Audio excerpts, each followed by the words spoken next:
Abrir as nossas Bíblias, lá no Evangelho de João, capítulo 18.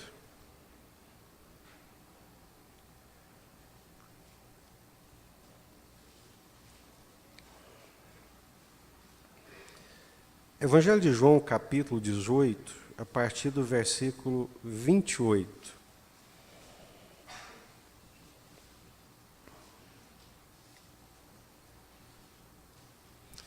Evangelho de João, capítulo 18, a partir do versículo 28.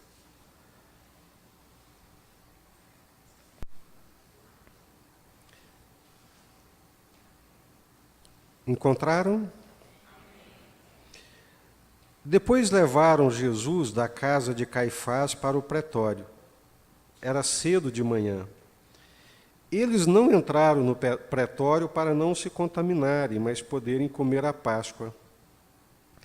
Então Pilatos saiu para lhes falar e lhes disse: Que acusação trazeis contra este homem? Responderam-lhe: Se este não fosse malfeitor, não te entregaríamos. Replicou-lhes, pois, Pilatos: Tomai-o vós outros e julgai-o segundo a vossa lei. Responderam-lhe os judeus: A nós não nos é lícito matar ninguém, para que se cumprisse a palavra de Jesus, significando o modo por que havia de morrer. Tornou Pilatos a entrar no pretório e chamou Jesus e perguntou-lhe: És tu o rei dos judeus? Respondeu Jesus: Vem de ti mesmo esta pergunta, ou te disseram outros a meu respeito? Replicou Pilatos: Porventura sou judeu? A tua própria gente, os principais sacerdotes, é que te entregaram a mim. Que fizeste? Respondeu Jesus: O meu reino não é deste mundo. Se o meu reino fosse deste mundo, os meus ministros se empenhariam por mim, para que não fosse eu entregue aos judeus, mas agora o meu reino não é daqui. Então lhe disse Pilatos: Logo tu és rei? Respondeu Jesus: Tu dizes que sou rei. Eu para isso nasci e para isso vim ao mundo, a fim de dar testemunho da verdade. Todo aquele que é da verdade ouve a minha voz. Perguntou-lhe Pilatos: Que é a verdade? Tendo dito isso, voltou aos judeus e lhes disse: Eu não acho nele crime algum. É costume entre vós que eu vos solte alguém por ocasião da Páscoa. Quereis, pois, que vos solte o rei dos judeus? Então gritaram todos novamente: Não este, mas Barrabás. Ora, Barrabás era salteador. Vamos orar?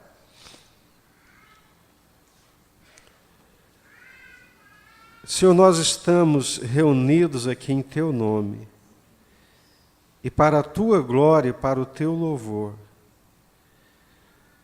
A Tua palavra é a verdade. Nós não estamos nas trevas porque temos a Tua palavra, temos o Teu Espírito Santo, temos a iluminação dos céus.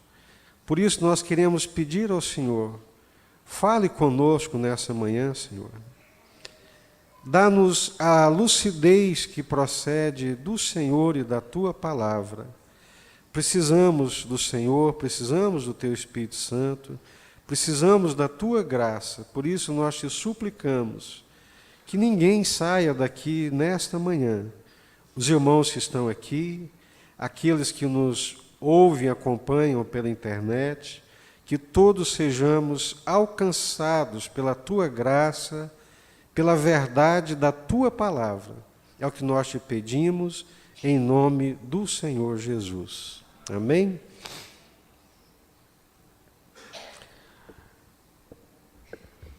Às vezes nós lemos a Bíblia, a palavra de Deus, a Bíblia é a palavra de Deus, e não conseguimos extrair dela luz suficiente para iluminar o nosso caminho.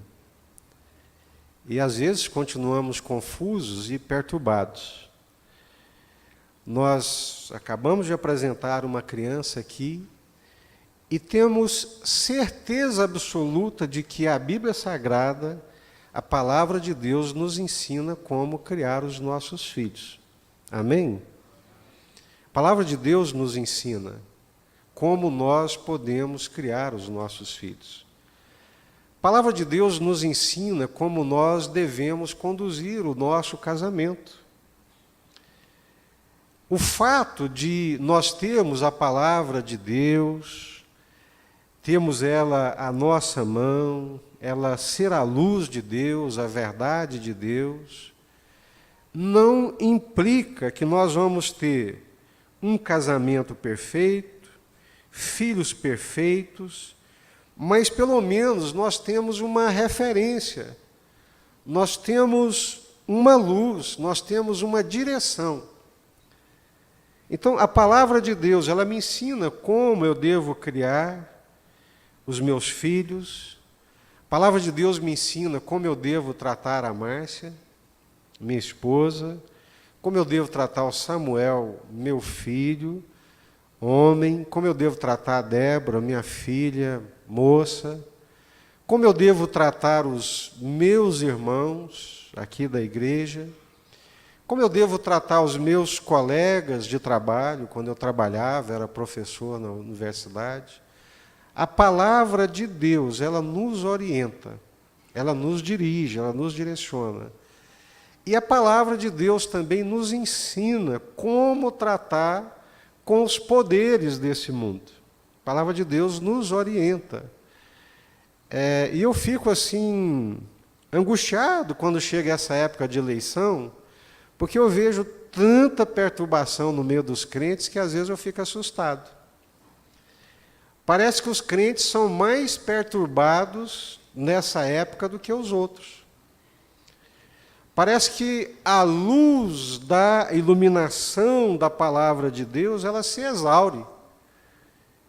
E alguns ficam desorientados, revoltados, e às vezes até cheios de ódio e de rancor. Então, a palavra de Deus, eu quero seguir nesse caminho, eu quero falar um pouco do reino desse mundo, dos poderes desse mundo, e como crentes, como a palavra de Deus nos orienta a lidar com os poderes, com a política, com o governo, né? Não tenho nenhuma pretensão de, em tão poucos minutos, né, conseguir colocar a coisa de uma forma tão clara como deveria, mas pretendo, pela graça de Deus, fazê-lo. Tá? Então, me permitam fazer a exposição, e se tiver tempo, vocês também podem fazer perguntas.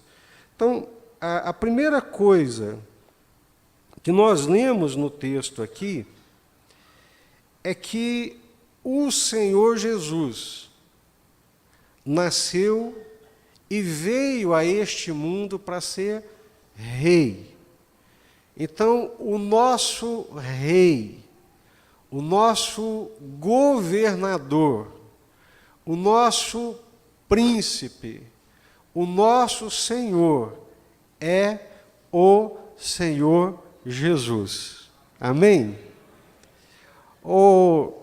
Mas me diz aí, Jesus, Pilatos pergunta para Jesus, você é de fato o rei dos judeus? Para isso eu nasci, e para isso eu vim a esse mundo. Então, Jesus nasceu, veio a esse mundo para ser rei. O poder de Deus, a autoridade de Deus, repousa sobre o Senhor Jesus. Quem é o governo de Deus? O Senhor Jesus. Quem é o rei segundo Deus? O Senhor Jesus. Quem é o modelo? É o Senhor Jesus. Ele é o Senhor. Mas aí, nessa conversa que Jesus tem com o governador Pôncio Pilatos, autoridade de Roma, respaldado pelo direito, pelo exército, pela força, Jesus vira para Pôncio Pilatos e fala assim: o meu reino não é deste mundo. O meu reino não é deste mundo. Se o meu reino fosse desse mundo, os meus ministros se empenhariam por mim para que eu não fosse entregue aos judeus, mas agora o meu reino não é daqui. O que Jesus está dizendo? Jesus está negando a sua nacionalidade? Jesus está negando a sua pátria, o seu patriotismo? Não. Jesus é judeu, Jesus ama o seu povo, Jesus ama a sua nação, Jesus sabe do momento político que eles estão vivendo, mas deixa muito claro qual é a sua posição. O reino de Deus, o reino de Jesus, não se constrói e não se estabelece através da política e do poder humano. Quando Jesus estava no deserto, Satanás chegou para Jesus e falou: meu amigo, eu te dou todos os reinos deste mundo. Você vai governar todo esse mundo, você vai ser o governador, a maior autoridade, tudo vai estar debaixo dos seus pés. E Jesus disse: não por esse meio, não por essa forma, não dessa maneira. O reino de Deus é diferente do reino desse mundo. O reino de Deus, que Deus vai estabelecer e que ainda não se estabeleceu, é um reino de justiça, é um reino de paz, é um reino de retidão, é um reino da verdade, porque é o reino de Deus, estabelecido por Deus e governado por Deus. Qualquer outra forma de estabelecimento, de governo, de reino, de autoridade é uma construção humana e nunca vai atingir os ideais do reino de Deus, porque isso nós só encontraremos no reino de Deus. Todas as outras formas de governo, de reino, de poder, de mando, de domínio, de autoridade, são construções humanas. E sendo construções humanas, estão sujeitos à falibilidade, não são perfeitos e não atingem os ideais do reino de Deus.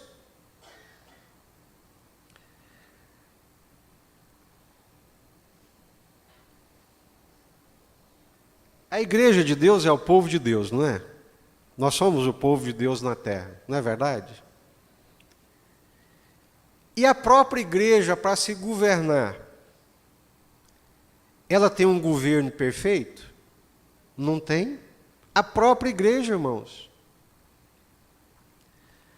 Nós temos igrejas que têm um governo democrático, como é o nosso caso.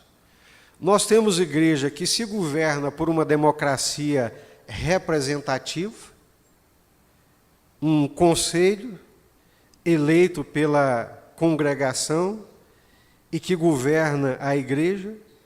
Nós temos igrejas que são um governo episcopal, presidencialista, uma autoridade centralizada numa pessoa, ou seja, a própria igreja não tem um governo que seja perfeito e que atinja a perfeição.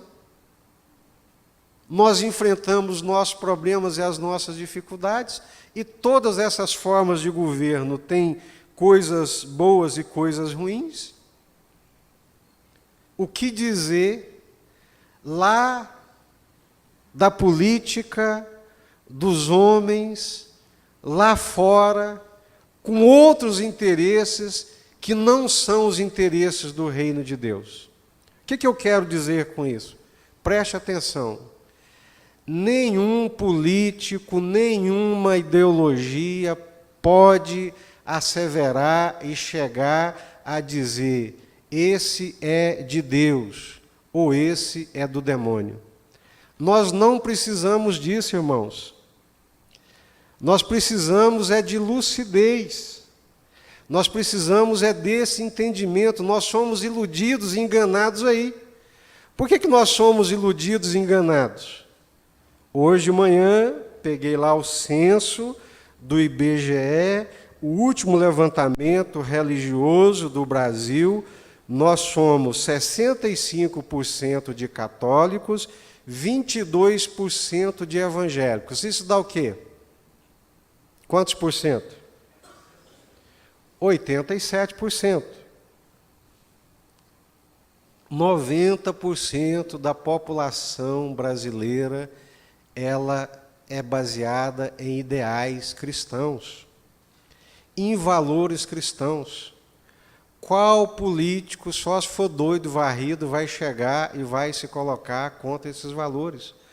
Todos eles, com raríssimas exceções, vão chegar e vão dizer que eles são cristãos e que eles representam os ideais e representam os valores do cristianismo e da fé cristã.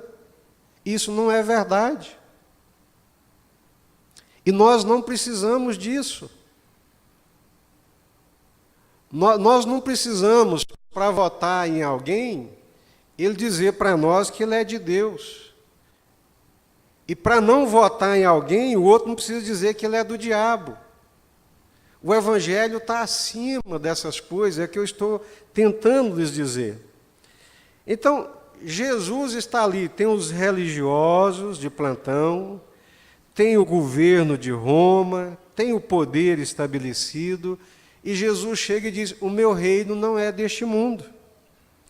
Porque Jesus veio trazer para nós a bendita esperança de um reino ainda não conhecido e nem tampouco experimentado, que é o reino de Deus. Nós vivemos a expectativa do reino de Deus. Enquanto o reino de Deus não vier, meus queridos irmãos, não nos iludamos. Enquanto o reino de Deus não for estabelecido por Deus, com Jesus no governo, as trevas, a mentira, o engano, a ilusão não desaparecerão.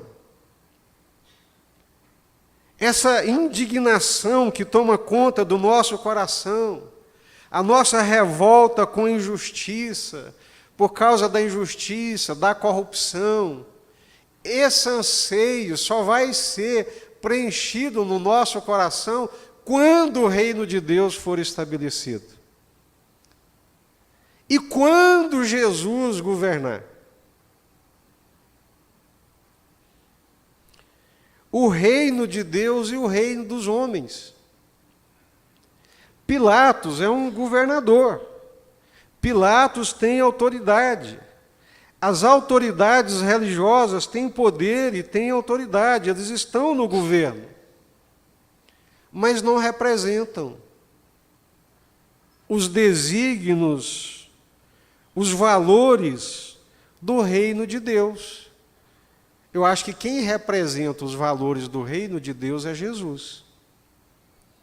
Nem a igreja pode dizer que ela é representante dos valores do reino de Deus, porque o reino de Deus é muito maior do que a igreja. E qual é a igreja que vai dizer que representa os valores do reino de Deus? A Assembleia de Deus? Se nós dissermos aqui, não, é a Batista que representa os valores do reino de Deus, a Assembleia de Deus manda pedra em cima de nós. Não, mas nós estamos fazendo o que aqui?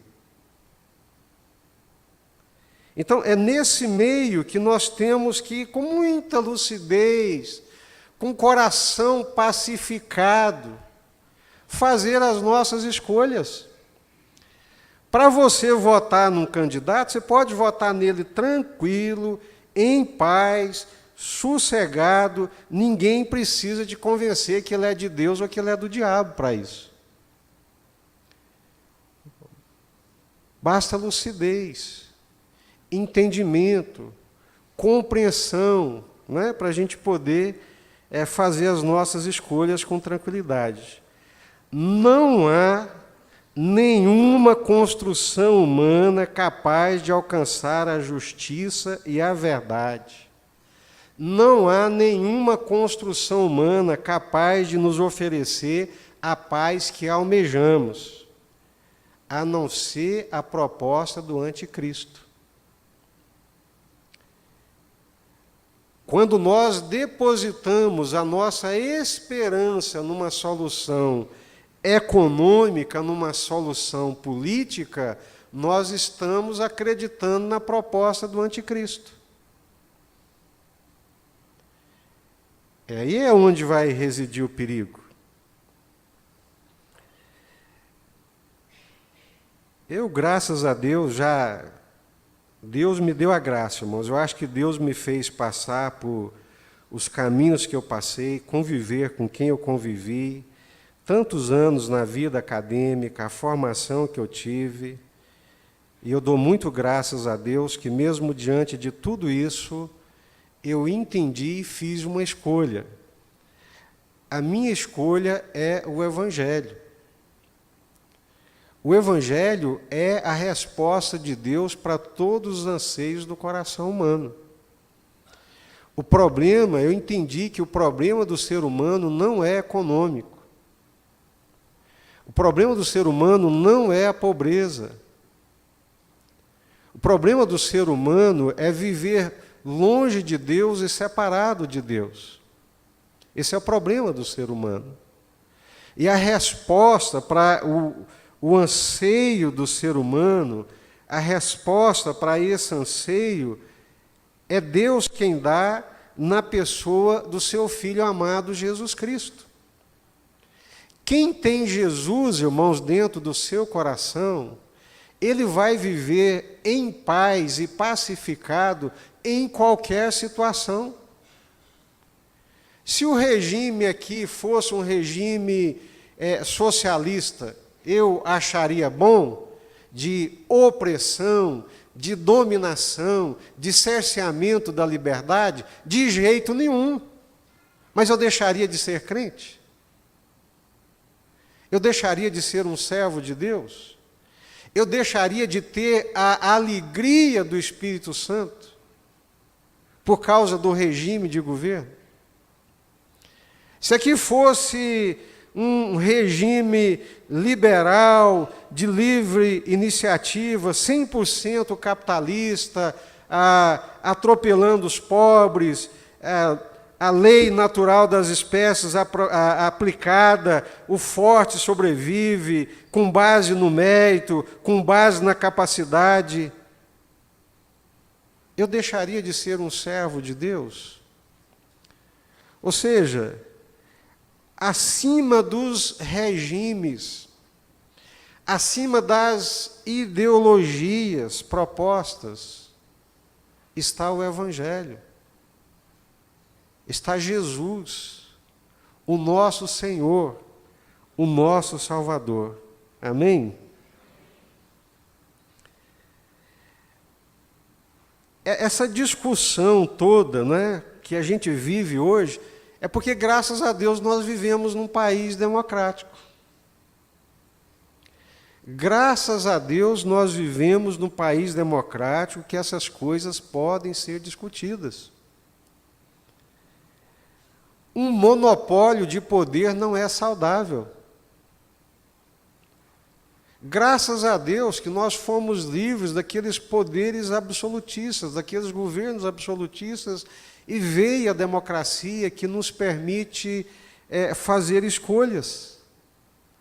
Alguns países conseguiram um nível de desenvolvimento político que há uma alternância de poder. Em determinados momentos assume a direita, não, agora basta.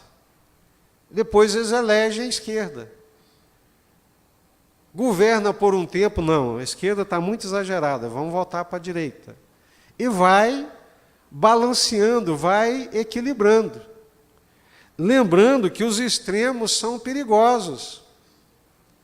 Eu, honestamente, com toda a sinceridade do meu coração, eu não posso demonizar a esquerda.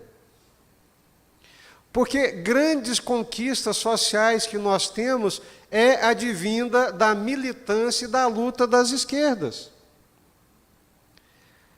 Você acha bom ter um mês de férias? Acha bom ter 13º? Trabalhar 8 horas? Antigamente trabalhava 15 horas. De segunda a segunda. Não tinha férias. Crianças de 8 anos trabalhando, metidas lá dentro de uma mina, trabalhando. Mulheres que acabavam de dar à luz e desciam para a mina, que iam trabalhar.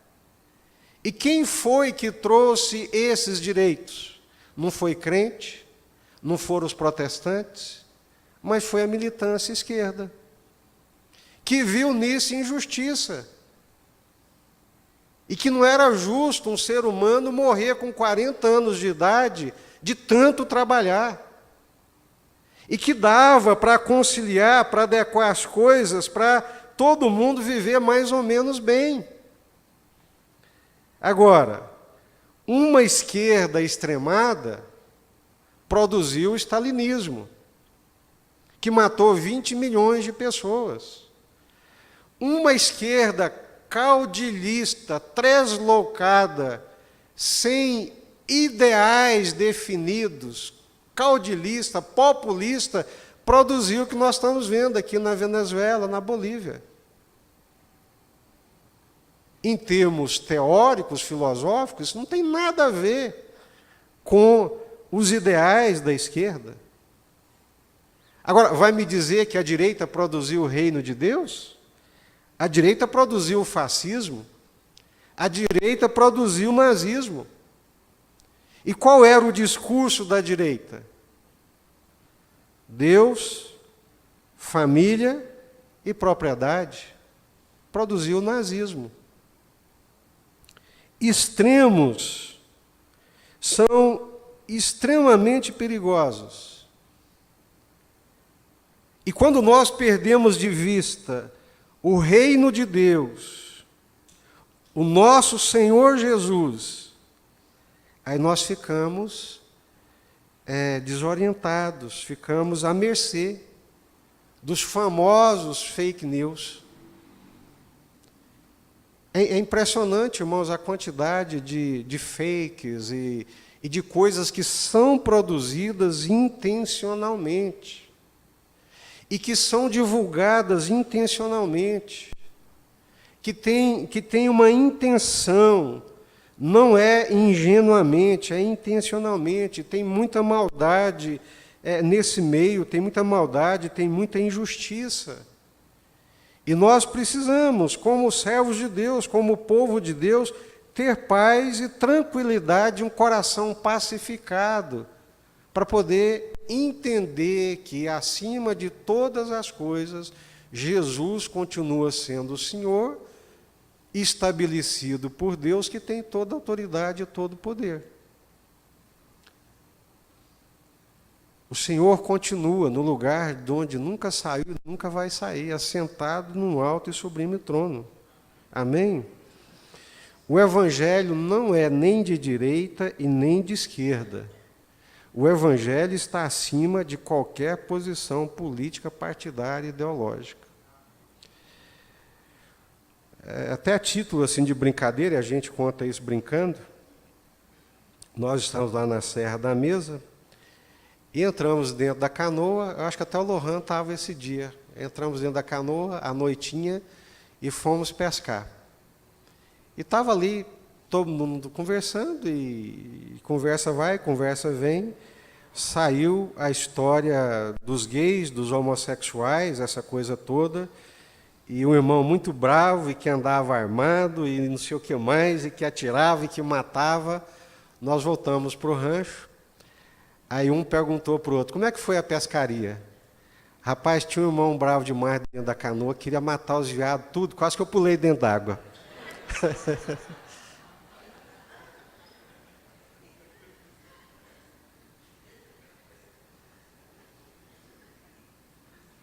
Irmãos, amados, nós somos de Jesus. Nós somos de Jesus. O fato de eu não concordar, de não apoiar, não me dá o direito de odiar. Não me dá o direito de odiar, não me dá o direito de rejeitar, não me dá o direito de desprezar, não me dá o direito de esculhambar. Isso não é cristão. Ah, mas eles fazem isso com a gente, e aí nós vamos pagar na mesma medida? Ah, mas eles fizeram a parada deles lá e fizeram isso, aquilo outro, com os nossos símbolos. Aí nós vamos e fazemos não a parada, mas fazemos a marcha e fazemos as mesmas coisas? Que evangelho é esse? Que amor cristão que nos nutre é esse? Ser crente, irmãos, é uma das coisas mais difíceis da terra. Seguir Jesus nas pegadas de Jesus o Cristo, fazer dele o Senhor da nossa vida, fazer dele o nosso modelo, a nossa referência, é uma coisa muito difícil. Talvez seja uma coisa minha, muito pessoal, mas ontem eu fiquei assim, quase que eu perdi o meu dia. Não perdi pela graça de Deus. Uma reunião de pastores, e veicularam, né, pelas mídias sociais, e chegou até mim a mídia, né? Uma reunião de pastores, lideranças a nível nacional. Aí perguntaram para um sobre a questão do armamento, né? E aí, o que você acha do armamento, essa discussão do armamento para se defender? O pastor falou, se fosse liberado, eu seria o primeiro a ter uma 45 e andar com a .45 do meu lado, e se o cara invadisse a minha casa, eu dava um tiro bem no meio da testa dele. Mas assim, com uma certa alegria, sabe? Macho pra caramba. Eu falei, Jesus, se eu der um tiro na cabeça de uma pessoa, será que algum dia eu vou conseguir chegar na frente de um púlpito? Se eu der um tiro, eu imaginar dar um tiro no meio dos olhos de uma pessoa, eu como, não vou dizer nem pastor, como um crente, como um servo de Deus. É óbvio que tem momentos extremados, né? Tem momentos que você vira um leão, um bicho, para defender os seus. Mas eu não posso nem imaginar essas possibilidades. Eu não quero nem pensar numa possibilidade dessa. Eu não sei, alguém que mata a outra pessoa, se a vida dela, em algum momento, continua sendo a mesma.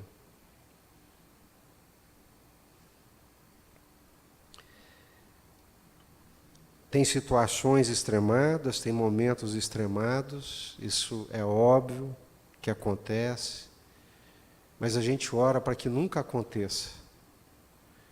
A gente suplica a Deus pela proteção de Deus, pela guarida de Deus. Agora, se eu estou armado com a .45, eu nem sei se eu vou orar a Deus, né? Se o cara chegar, eu já meto bala nele logo. E é qualquer um. E às vezes até no trânsito. Não é nem por uma questão de defesa, é por uma questão de nervosismo e de dia ruim que você levantou. O fato é que armado a gente leva muito menos desaforo para casa. Mas não vou entrar nessa questão, não. É também uma questão que ganhou parâmetros ideológicos, né? Eu sei que tem países que conseguem. Tem países que conseguem. O Estado, ele é Estado. O nosso caso aqui, infelizmente, quase tudo é um arremedo, né? Nós estamos em construção. A gente tem países que têm 100 anos de lutas, de pelejas à nossa frente. mas tem um Estado de direito. Tem um Estado que faz uso legítimo da força e da violência, e os cidadãos não precisam fazer. O que é que nós queremos, né? Qual que é a nossa dificuldade? Nós somos cidadãos de dois mundos. E ouvimos isso com muita insistência. Irmãos, os Estados Unidos não representam o reino de Deus. Os Estados Unidos não representa nem de longe, mas nem de longe, parâmetro dos ideais do reino de Deus.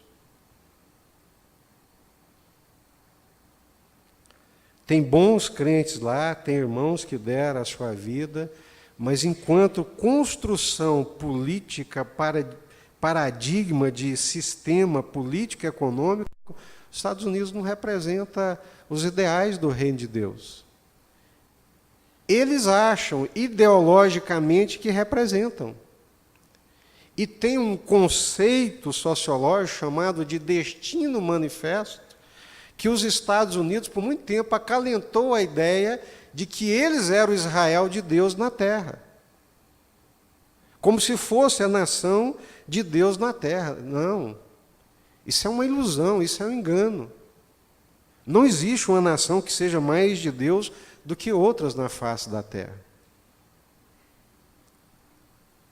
Estados Unidos, eu não consigo imaginar nenhuma outra nação, nenhum outro sistema de governo e político que represente e que possamos dizer é o ideal do reino de Deus na terra. É uma construção humana.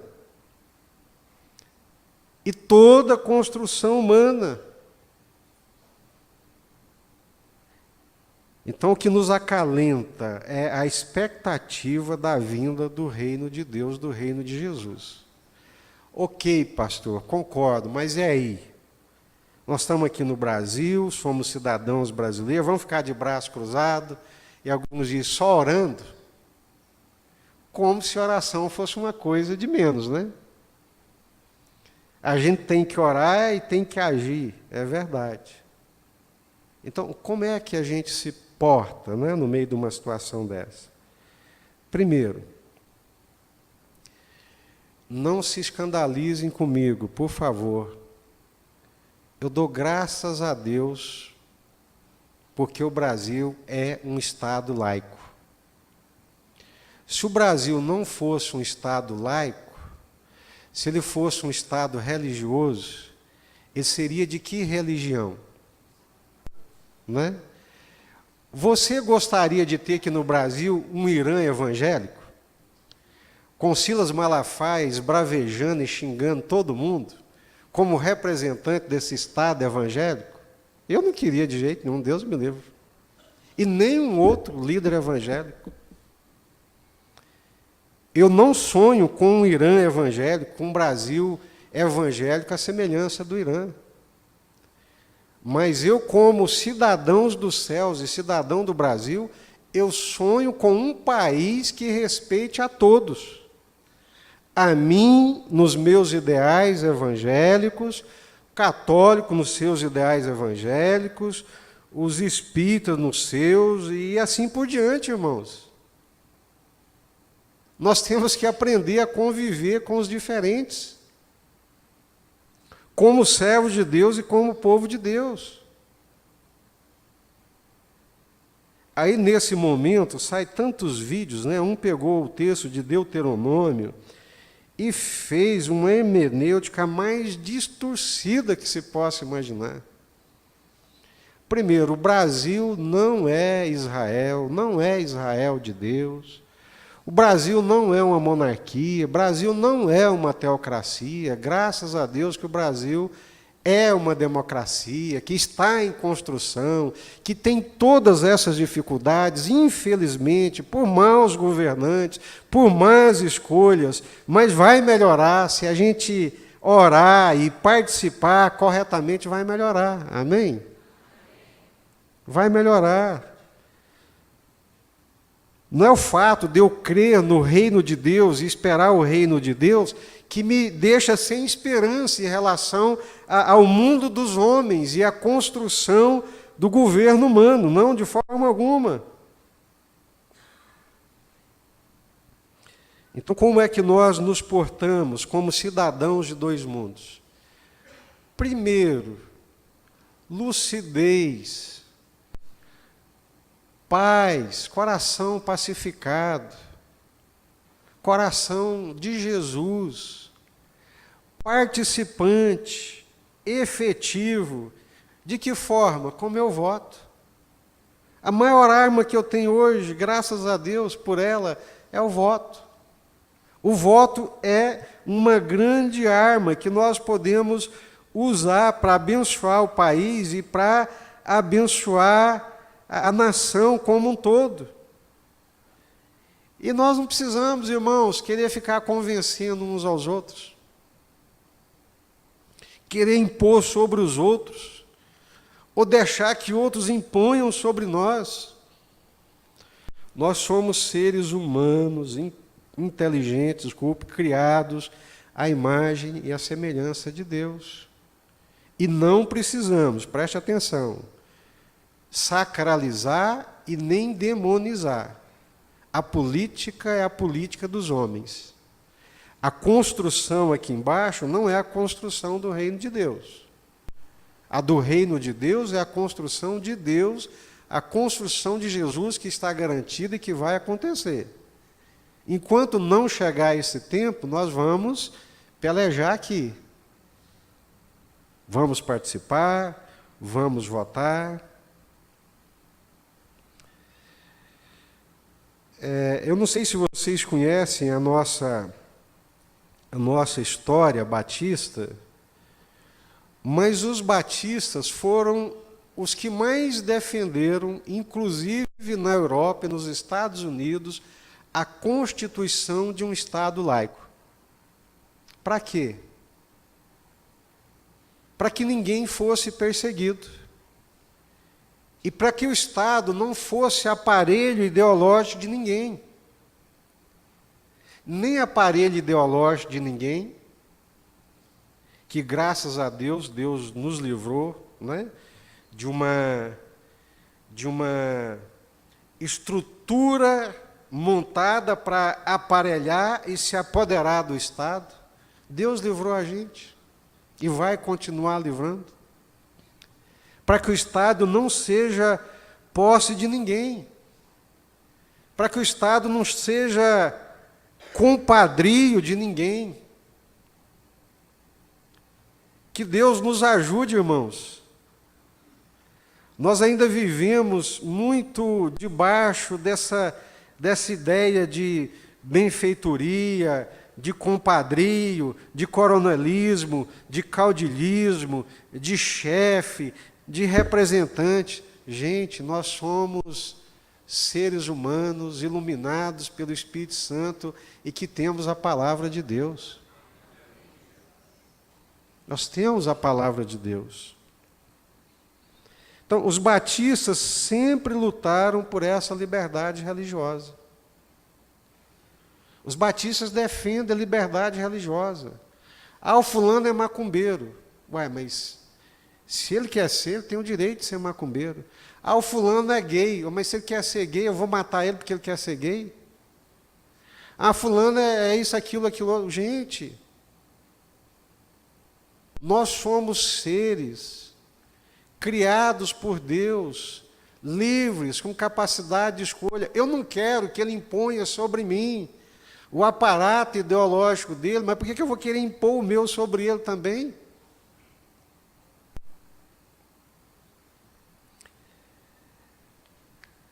Se me perguntarem, pastor, qual é o candidato de Deus? Nenhum é de Deus. E nenhum é do diabo também. Ele é um candidato. Um ser humano como eu, como você. Que tem ideias e que se apresenta. Aí a gente avalia à luz da palavra de Deus, à luz da direção de Deus, as ideias dele, os pensamentos dele, fala, não, eu confio nele, eu vou votar nele. Ah, qual que é o candidato da igreja? Não tem, irmãos. Qual que é o candidato do pastor? Não tem. O Jesus aparecido tem, mas o pastor não tem. Por respeito a Deus, ao país, à Constituição, à fé, a você, meu irmão em Cristo, que ouve Deus tanto quanto eu te respeito. Respeito o que Deus te deu, a capacidade que Deus te deu. Nós não precisamos desse maniqueísmo do bem e do mal para poder decidir os nossos votos. Nós não precisamos desse dualismo entre sagrado e profano, entre Deus e o diabo na terra para decidir os nossos votos. Uma coisa simples da vida cotidiana, que vai passar, acabou a eleição, a vida segue. E todos esses fakes, todo esse barulho, todo esse esbravejamento, todo esse blá blá blá, vai desaparecer. E a vida volta ao cotidiano normal. E deixa eu falar uma coisa para vocês. Tem muito descrente que é mais justo do que muito crente. Tem muito candidato descrente que apresenta e que se porta com padrões de justiça mais elevados e corretos, para vergonha nossa, do que muitos crentes. Tem muitos descrentes que são instrumentos de Deus para transformar a vida da nação, porque são justos, são retos e não se corrompem.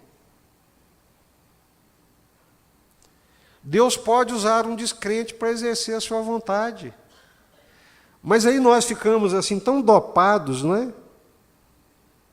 E tão manipulados, que não conseguimos enxergar essas coisas. Ciro era o quê? O Ciro era um crente? Não era. O grande imperador Ciro não era crente, não era israelita. Mas Deus fala, eu vou usar o meu servo Ciro, eu vou usar o cavalo do Nabucodonosor, aquela besta bruta, para cumprir os meus propósitos. Ele é Deus.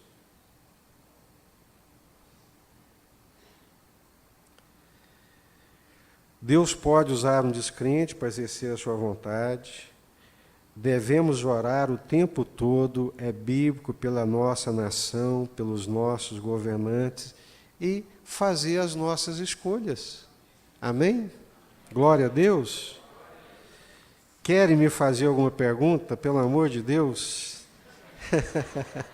Já tem um aqui, Ana.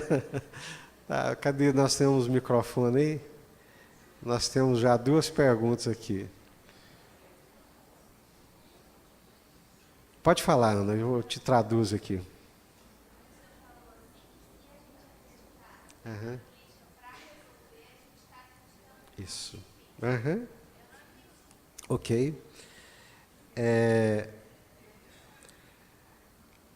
Nós entendemos, né? Nós entendemos que o problema da humanidade não é econômico, o problema da humanidade não é político, o problema da humanidade não é a pobreza. Nós entendemos que o problema do ser humano é a ausência de Deus, o afastamento de Deus. Isso é que nós entendemos. Agora, quem é que vai propor que o problema da humanidade é econômico, é político, é o anticristo. Então, vai aparecer no cenário mundial, político, governamental, alguém que vai trazer e propor que o problema da humanidade é econômico, que o problema da humanidade é político, e que resolvendo esses problemas, o problema está resolvido. É o que o secularismo faz, é o que o materialismo faz, né? É o que o humanismo, de certa forma, faz, mas para nós, numa leitura escatológica, de tempos futuros, esse ideário é um ideário do anticristo. Tá? A gente continua acreditando de todo o nosso coração que o problema do ser humano não é econômico, embora tenha mazelas. O problema do ser humano não é político, embora traga muitas dores. Nós continuamos acreditando que o problema do ser humano é o distanciamento, é o afastamento de Deus, da vontade de Deus, do plano de Deus e do propósito de Deus. Para nós, esse é o grande problema do ser humano e da humanidade. Reilan, depois o Silvio e depois o Rogério.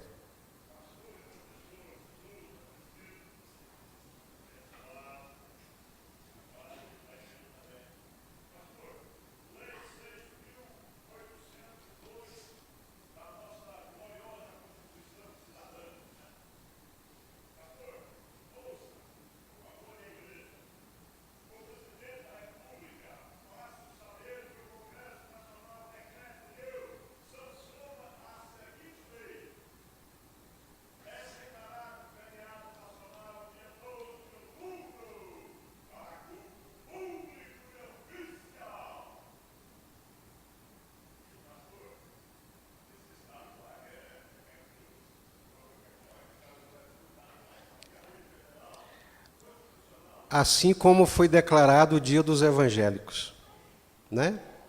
O dia de culto dos evangélicos.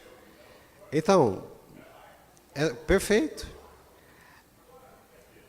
Em termos ideais, nós como batistas defendemos o Estado laico, embora saibamos, e a gente está presenciando, que as decisões de eleição são muito mais religiosas do que não religiosas. Por isso que a gente está vivendo todo esse desencontro de informações. O nosso voto é mais religioso do que político, ideológico, né?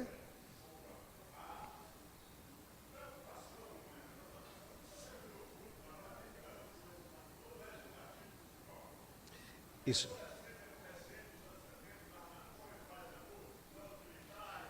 Isso.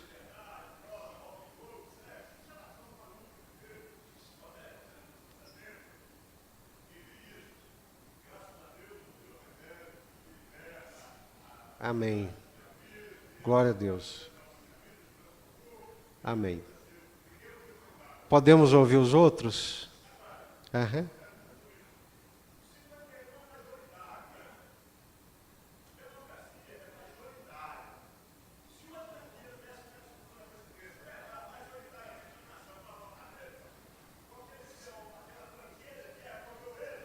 Aham. Pois é, já pensou, irmão? E o que nós vamos fazer, né? Exato, por isso que... Exatamente. Vamos ouvir os outros, Rilão, para não virar uma plataforma política aqui? Vamos ouvir os outros. Silvio. A paz do Senhor para a igreja. Pastor, é apenas para que entendamos melhor essa questão da escolha.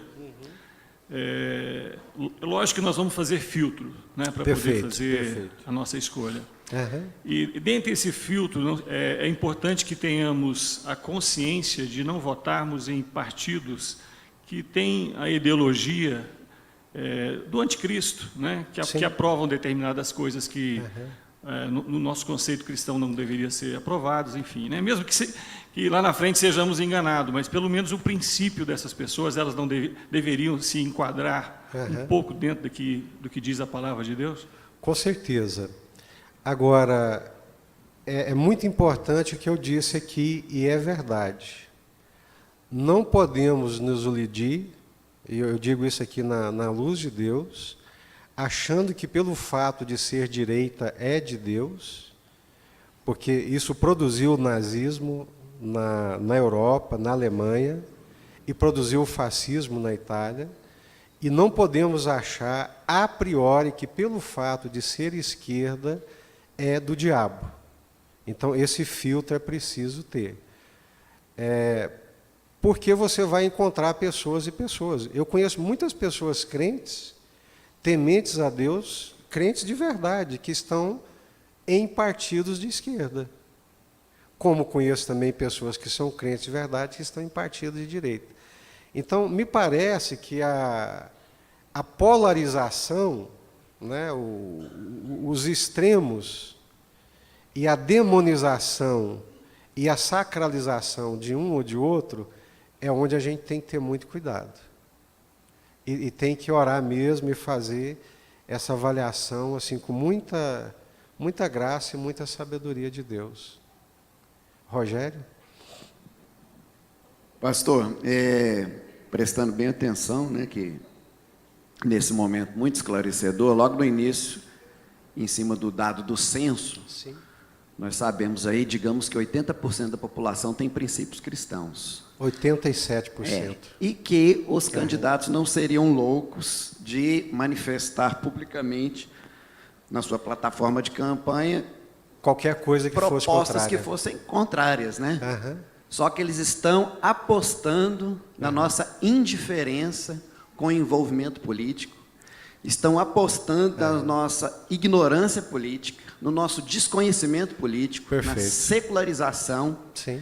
porque descaradamente muitos já deixaram bem claro a sua posição contra muitos princípios cristãos. E muitos deixaram claro sua posição a favor dos princípios Correto. cristãos, não sendo cristãos. Correto. Nos Então, bastidores. isso. Então,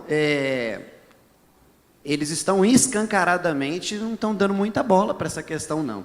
Eu sei que marqueteiramente, é lógico, a gente tem que fazer uma proposta que alcance o maior número de eleitores. Sim. É assim que funciona Exato. a política, em parte. Porque né? eles estão preocupados, às vezes, com o poder. Exatamente. E manutenção no poder. Então, eles querem angariar o máximo de eleitores. Perfeito. Eu queria só chamar a atenção para um dado dessa questão. Daqui menos de 30 dias, nós vamos ter que votar em 6 candidatos para cargos, pelo menos para 5 cargos diferentes. Exato. É uma reflexão, irmãos. Quantos de nós aqui já temos escolhido os nossos candidatos, pesquisado e pedido orientação a respeito deles? Exatamente. Responda no seu coração, você vai perceber que realmente os políticos estão apostando na nossa indiferença, na nossa ignorância. Boa palavra, e no nosso Rogério. pouco caso, com uma coisa tão importante. Boa palavra. Karim, depois a Marilane, e nós fechamos por causa do horário, tá bom? Pastor, se por acaso um líder, ele for eleito e com o poder que for lhe dado, ele impor nas escolas que as crianças sejam ensinadas coisas que são contra os princípios cristãos, que nós já sabemos de várias delas. Primeiro, nenhum líder, no caso, ele é um líder absoluto. Qualquer coisa que ele for fazer, está aqui os advogados, o pessoal pode, é óbvio, ele tem poder, mas tem um Congresso, tem uma Câmara, tem um Senado, que desce de lá para cá, e quando chega aqui, tem as instâncias mais próximas de nós. Então, não é um autoritarismo. Nenhum vai chegar lá e vai fazer o que ele quer. Ele tem um Congresso. Só que aconteceu dos municípios não aceitarem que o MEC impôsse esses ensinos, né, da cartilha. Exato. Lá. Mas aí o STF foi numa lei federal e falou assim, não, o que vale é a lei federal. Isso. Os prefeitos não têm poder de impedir. E as nossas crianças estão sendo ensinadas essas coisas Aqui em Anápolis, erradas. não. Aqui em Anápolis, não. Mas vamos pontuar assim, na maioria, a lei federal vai ter que ser respeitada. Porque passou pelo Congresso. Então, aí que eu te pergunto, aí as crianças vão aprender o princípio que não é cristão. Isso. Uma Então, leva enorme de crianças vão aprender. Isso. O que vai virar essa geração no futuro? então nós temos um Congresso, né? Nós temos um Congresso, nós temos deputados, nós temos senadores. Para uma lei, né, ser aprovada, tem que passar por lá. E quando chegou aqui, pelo menos em Anápolis, quando chegou em Anápolis, isso foi discutido publicamente. Pastores, padres e segmentos da sociedade foi lá. Eles recuaram na hora. Sim, mas aí há como, né? Você tem as instâncias, não é assim. A coisa não vai chegando goela abaixo, né? Marilana? Graça e paz, meus irmãos. Inicialmente, pastor, se o senhor Sim. me permite, eu vou fazer um esclarecimento com relação a essa questão do MEC. Não existe lei federal que preveja essa política pública que foi implantada. Obrigado, Marilana. Por isso é que os municípios puderam, no vácuo dessa legislação, poder legislar localmente. Após essa ação dos municípios e até de alguns estados, é que o STF foi se manifestar. Mas qual é o problema? Vamos pegar assim na origem. Esse é um assunto que deveria ter sido discutido a nível federal, tornar-se lei, ou seja, discutido pelos nossos representantes no Legislativo, para depois ser levado pelo Ministério da Educação para as escolas. Isso não foi atendido. O Ministério da Educação, pelo conselho que o compõe, devidamente dentro de uma concepção de Estado e de poder, eles estabeleceram essas políticas públicas sem consulta popular. E aí é onde reside a maior falha, né? Por isso é que surgiu toda essa balbúrdia, porque as pessoas falaram, bem, eu não tinha conhecimento disso, realmente não tinha. Nós não tínhamos conhecimento disso. Agora, os representantes que nós colocaremos lá agora, e eu não me refiro ao presidente especificamente, mas ao legislativo, que é o mais importante. É outra coisa que a gente não pensa. Não pensa. E vai na ignorância que o Rogério falou. Exatamente. O legislativo, nesse momento, é mais importante do que o executivo. O voto nada mais é do que uma procuração com plenos poderes que nós entregamos para alguém ir lá e falar por nós. É uma democracia representativa, né? Democracia representativa. Então, nós não temos que olhar só presidente, nós temos que olhar aqueles que nós escolheremos para o legislativo também, para ver se eles de fato representam esses valores. Esses valores. Porque é fato que se nós tivermos os valores cristãos, pode ser para uma pessoa evangélico não, católico não, mas se nós tivermos os valores cristãos implantados, nós colheremos os frutos desses valores. Sim. Né? Agora, se houver alguma dúvida sobre isso, eu posso depois especificar, mas uma questão muito interessante que nós temos aqui no nosso modelo de democracia, acerca do Estado laico. Sim. Temos basicamente duas espécies, vamos dizer assim, de Estado laico. É o modelo francês, que é chamado de laicismo, que é a completa e absoluta separação entre igreja e Estado, e a religião é algo privado. Você pode exercer a sua fé lá na sua casa. Até os símbolos religiosos em público, eles não podem ser utilizados. Em espaços públicos, então, são proibidos. Esse é o modelo francês, por causa da Revolução Francesa, hein? Outra história. Agora, o Brasil tem o próprio modelo. E nós temos que nos orgulhar desse modelo. Por quê? No preâmbulo da Constituição, ela já faz referência a Deus. Em outros artigos da Constituição, fala de uma efetiva participação das entidades religiosas na busca de uma cidadania plena para o nosso povo. Que é uma bênção, né? É uma enorme bênção. E esse ponto específico é que tem sofrido algumas ameaças. Alguns embates. Alguns embates. E é para poder permanecer com essa abertura que nós temos maravilhosa do Evangelho, poder ser pregado em todo e qualquer lugar, assim como outras religiões. Sim. Porque nós não podemos querer uma liberdade que a gente não permite para o outro. Sim, verdade. Né? Com certeza. Esse é o princípio básico da igualdade.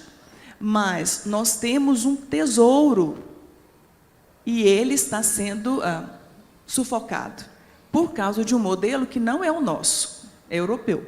Amém. Amém? Obrigado, irmãos. Amém. Vocês estão em paz para chegar no dia da eleição ou ainda não? Estão em paz. Amém. Então vamos orar. Nós somos de Deus. Vamos ficar de pé? Amém? Isso. Então preste atenção. Política é construção dos homens, né? É coisa de homem. Não precisamos sacralizar nem demonizar. O reino de Deus virá quando Jesus vier. Então, é o reino de Deus, amém? Justiça, paz, tranquilidade vai acontecer quando o Senhor Jesus voltar. Até lá nós vamos continuar nesses embates. Uma hora puxa para um lado, outra hora puxa para o outro, e manter esse viés democrático, que aí nos permite manifestar. Amém?